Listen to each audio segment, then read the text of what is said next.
અમદાવાદ શહેરની નગર માતા વિશ્વવિખ્યાત ભદ્રકાળી માતાની 614 વર્ષ પછી નગર યાત્રા નીકળશે। આ નગર યાત્રા 6.25 કિલોમીટરની લાંબી ચાલી શકે છે। આ યાત્રામાં લાખોની સંખ્યામાં ભક્તો ઉમટશે તેમજ મુખ્યમંત્રી ભૂપેન્દ્ર પટેલ આ નગર યાત્રાનું પ્રસ્થાન કરાવી શકે છે। આ નગર યાત્રા ભદ્રકાળી માતાના મંદિરથી લઈ 3 Darwaza, Danapith, Manek Chowk, Khamasa, Ahmedabad municipal corporation office, Jamalpur, Jagannath જેવા વિસ્તારોમાં થઈ નિજ મંદિર પહોંચશે। યાત્રા નિજ મંદિર પહોંચ્યા બાદ હવન થશે। પાવનકારી નગર દેવી વિશ્વવિખ્યાત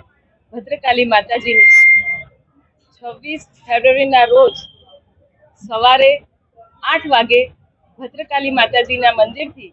ભવ્યાતિ ભવ્ય નગર યાત્રા નીકળવાની છે અને આ નગર યાત્રાની સાથે સાથે 26 ફેબ્રુઆરીના દિવસે અમદાવાદ શહેરનો સ્થાપના દિવસ, સાથે સાથે મહાશિવરાત્રિનું પાવન પર્વ અને એની સાથે સાથે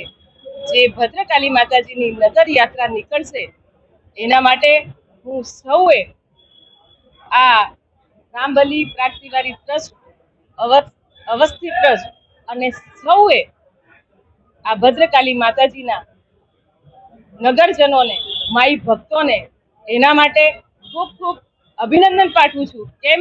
કે આ આપણું પરમ સૌભાગ્ય છે કે 614 વર્ષ પછી આ ભદ્રકાળી માતાજીની શોભાયાત્રા નીકળશે અને આ ભવ્યાતિ ભવ્ય ઐતિહાસિક શોભાયાત્રા અમદાવાદ શહેરની ભવ્ય સંસ્કૃતિ અને આધ્યાત્મિક ભાવના સાથે સંકળાયેલી છે અને આ રથયાત્રાના રૂટ ઉપર દરેકે દરેક રૂટ ઉપર એમાં ભવ્યાતિ ભવ્ય સ્વાગતની વ્યવસ્થા કરવામાં આવી છે। રથમાં ભદ્રકાળી માતાજીની પાદુકા મૂકવામાં આવશે અને જે નગરજનો જે ભદ્રકાળી માતાજીની જે આસ્થા, એની શક્તિ અને ભક્તિથી જે સંકળાયેલા છે એ લાખોની સંખ્યામાં એ ભદ્રકાળી માતાજીની નગર યાત્રામાં નગરજનો જોડાશે અને એની સાથે સાથે જે